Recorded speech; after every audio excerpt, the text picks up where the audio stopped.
I'm nonzerosum James, your companion on this exploration of win-win games. So this next post is about the why of this podcast and website. And I want to focus on the question of, can we have both fairness and progress? So what am I doing here at the site? Well, apparently this is the wrong question. Simon Sinek suggests that great storytellers and advocates follow a pattern of communicating their ideas that is uniquely effective.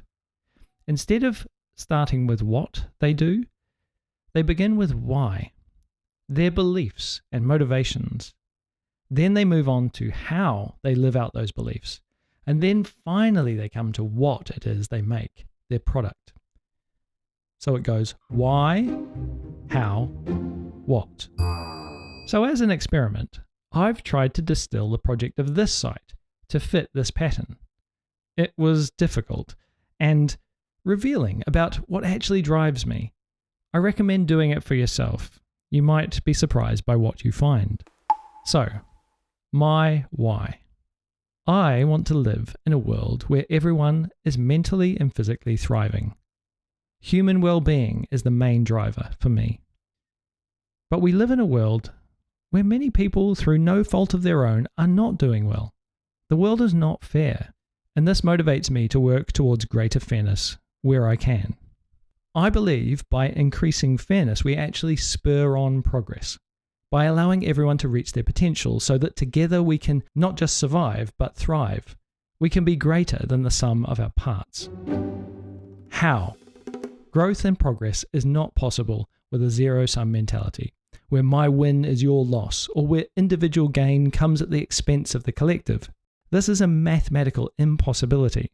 We make progress when we work together with trust, when our individual aims serve the collective, and when the collective serves our individual aims, in a positive feedback loop. Humanity, along with all the growing systems on top of which it's built, progresses through the accumulation of mutual benefits, non-zero or win-win games. And thankfully, our world is full of these. We see it in nature when you have a system that ventures into a new niche, and in that new niche it comes up against friction, new obstacles, and it adapts to them. Then that adaptation becomes something new, a new system built on top of the last one. I won't go into them here, but if you want to check out an exploration of these mutual benefits and systems that grow and build on top of each other, the post here at the site on emergent spirals is a great place to start. What? Non-zero-sum games is a guide to finding and designing these win-win games in real life. We publish essays, illustrations, and playable simulations that show how to escape zero-sum traps, how to build positive feedback loops, and that show why fair rules unlock potential, so more people can become their best selves, contributing to a thriving world. On reflection, what I realized through this process was that I'm driven by forces that, while not exactly opposed, live in tension with each other: fairness and progress. I, like many people, have a natural intuition that fairness is right, but I also want humanity to progress. I'm no misanthrope. In fact, I'm an anthrophile. I like humans. I think humans are great, but I think we are a long way from perfect. And if we don't pursue progress, there are many regressive forces that will drive us backwards.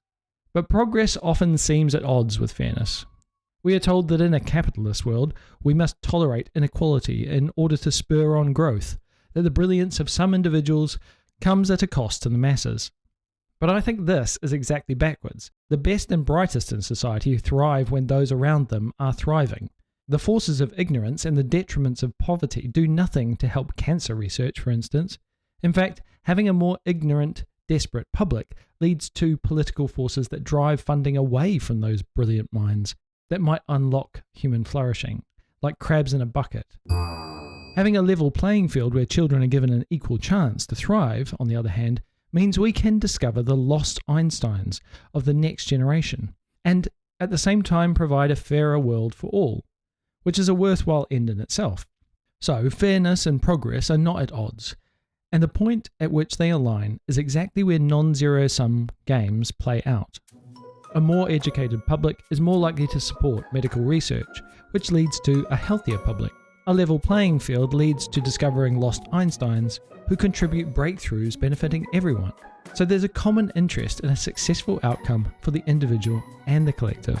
So following Sinek's formula, I've actually discovered for myself why I want to focus on understanding non-zero-sum games and advocate for them, because they are the mechanism that enables both progress and fairness, which is the only way to make a material difference to human well-being. P.S. A model that occurred to me while I was writing this was walking.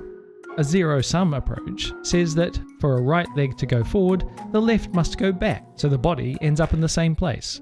But as we all know, it is entirely possible to walk forward, one step building on the last.